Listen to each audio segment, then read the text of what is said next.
तो यहाँ सत्संग के अंदर आत्म और परमात्म दोनों ज्ञान बताए जाते हैं। अब ये सबको मालूम है कि हम यहाँ क्यों फंसे हैं, हम जीव हैं, ये बताते हैं सभी, हम जीव हैं और जीव का धर्म जन्म और मृत्यु है, और हमने यहाँ भक्ति करके स्वर्ग में चले जाना है। स्वर्ग में जा करके क्या करना है, वहाँ अपने ठाठ भोगेंगे, मौज करेंगे। वहाँ मौज कितने दिन करोगे, बस फिर क्या पता। वहाँ मौज करेंगे जितने आपकी जेब में चवन्नी होगी, जितने पैसे टके आप पुण्य भक्ति साधन के जोड़ के ले जाओगे, उस स्वर्ग महास्वर्ग रूपी होटल में बर्बाद करके खर्च खा के फिर वापस आ जाओगे, क्योंकि वो आपका भोग समय है, भोग का स्थान है। कर्म बनेंगे यहीं पृथ्वी पर आकर। तो अब यहाँ से जैसी कमाई करके जाएंगे वहीं जाएंगे जहाँ की हमारी साधना होगी, और वहाँ अपना ये समय बर्बाद करके पूंजी नष्ट करके हम फिर वापस आएंगे।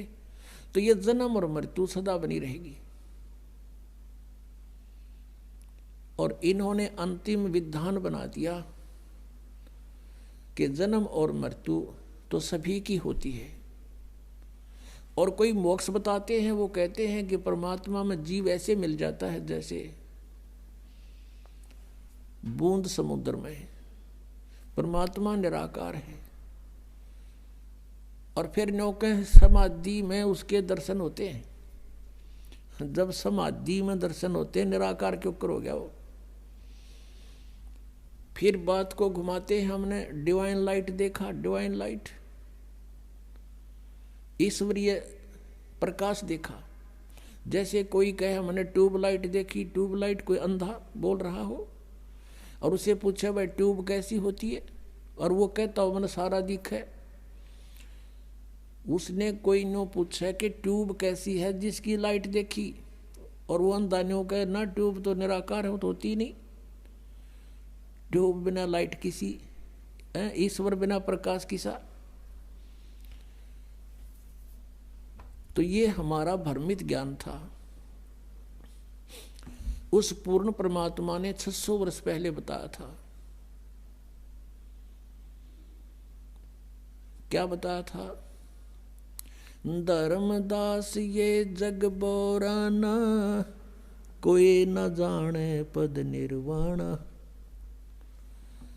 जैसे आपने सुबह के सत्संग में ऋग्वेद मंडल नंबर 9 सूक्त नंबर 86 मंत्र 26 और 27 में, ऋग्वेद मंडल नंबर 9 सूक्त 82 के मंत्र 1, 2, 3 में आपने आंखों देखा कि परमात्मा की महिमा में लिखा है कि वो परमेश्वर ऊपर तीसरे मुक्ति धाम में रहता है। वो ध्रुवलोक के तीसरे स्थान पर विराजमान है, पृष्ठ पर। वहां से गति करके अत्यधिक तेज गति से चलने वाले पदार्थ की तरह, बिजली की तरह, आकाशीय बिजली की तरह गति करके आता है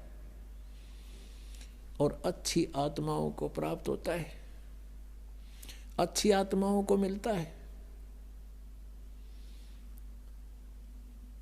श्रेष्ठ आत्माओं को मिलता है।